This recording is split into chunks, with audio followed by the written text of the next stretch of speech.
everyone. I'm Emily Thomas, Leeds High School librarian, and we are coming to you today from 1982, the year that Brent Reese graduated. Go Greenway. I would like to remind you all that our parade is today at 1 p.m. and we take on the Beulah Bobcats tonight at 7 p.m. Everybody come out and support the Green Wave tonight and roll Green Wave. That's right, Miss Thomas. We really need people to come out tonight and support our boys.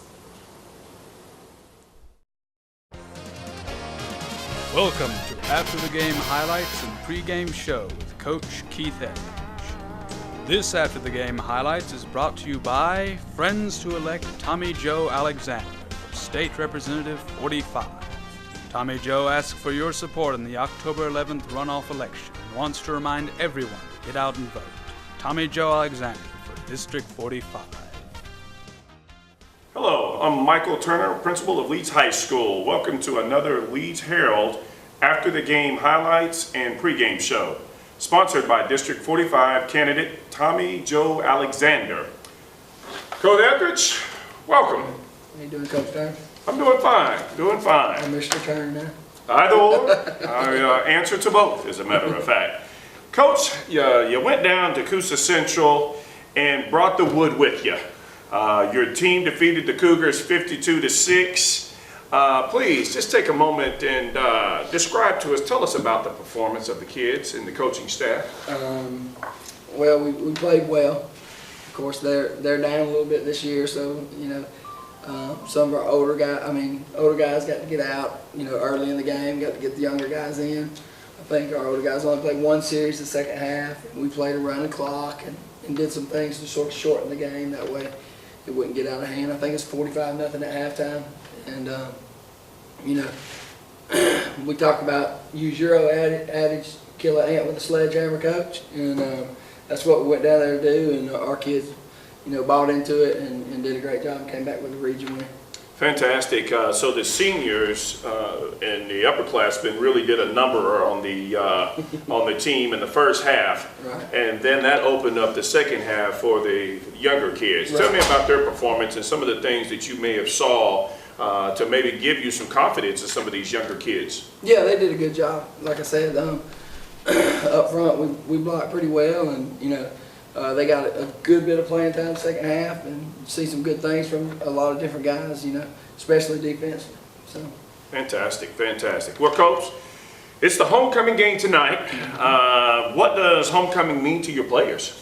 Well, we talk about homecoming being for everybody else. You know, we don't talk about it being for the players because we're going to play a football game. Sure. And we think that the homecoming's for, you know, to get the homecoming queen, to you know, get all the people back to watch our guys play. So not a lot changes for us as far as preparation, things like that. Have to sort of keep their mindset straight because there's so many things going on, of course, you know, at school and, you know, with the parade and all that stuff. So just sort of keep everybody level-headed and make them understand that, you know, we're here to play a football game. That's it. Yes, sir. Coach, you'll be facing Beulah tonight. What does the Bobcats look like this year, and how do you expect your team to perform tonight? Well, they're struggling this year. They're very young, and we're hoping that, you know, we get a chance to play some of our younger guys at homecoming tonight. And I hope that, you know, our older guys go in and do what they're supposed to do, and we stay injury-free, and we get another region win. That's what we're looking for out of it. Coach, help me. How does you and the coaching staff prepare your kids when you play, per se, a team like Beulah who doesn't have a winning record? Sometimes your kids, or let me ask you, does your kids sometimes take a team like this for granted? And how do you and your coaching staff really get these kids fired up to play a team against, or like Beulah, should I say? Well, you know, we just say every night go out and perform to the fullest extent of your ability. You know, don't play to your competition. You know, do what you're supposed to do and let everything else take care of itself. If we get to play the younger guys, great. If it's a team where they don't get to play and we're playing the older guys the whole time, you know, play the same all the time. Find an even kill and stay on that. You know, don't want a lot of highs and a lot of lows. So, and they've done a good job this year. Fantastic, Coach. We're entering, obviously, the meat of the second half of the season, if you will. You got 2 rings on your finger, Coach. Help me out here.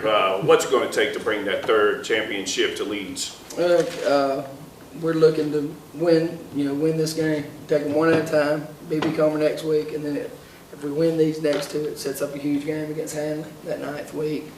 And we need a lot of people to come out and support, and it's going to be, it's going to be a big road trip for us, and they're a real good football team. Got a bunch of SEC kids on their team, and, they're real big up front, but I think we match up to them, pretty well. I don't think that it's going to be anything that we hadn't already seen. They beat Clay County by 1 score, I think, so pretty much all 3 of us are pretty evenly matched, so we'll get to see what we got. As long as we go into that game healthy, I feel good that, we'll be able to have a shot at it. We kind of stumbled out of the blocks against Clay County and gave them some opportunities by turning the ball over. Right. Against Hanley, and I don't want to look too far down the road, but against Hanley, what can we anticipate? What can we expect traveling to Hanley? And I understand they haven't lost a game at home since 2006. So they've got a good winning home streak, and it's tough to go up there and get a win. It's one of the toughest stadiums to win in the state, but the same thing can be said about Leeton in 2008. They had a big winning streak, and we went up there and won a game and at Colbert County. So we just got to go in with that same mindset. Just play, go in there. If you take care of business and play to your fullest, sometimes you're gonna come out on the good end, sometimes you're gonna come out on the bad end, but you can't shoot yourself in the foot. And that's what we did against Clay County, turning the ball over 4 times. Penalties, in big situations. So you can't do that kind of thing against great teams, and Hanley's a great team. If we do that, we won't win. Well, Coach, one thing for sure is we have one of the greatest coaching staffs in the state here, and I know you're very modest, but you guys spend tireless hours working with our kids and developing our kids into great young men, into even better football players. So we thank you again for all you do to help us, and thanks for being with us for another After the Game highlights, and I'll see you at the game. And remember, roll Greenway.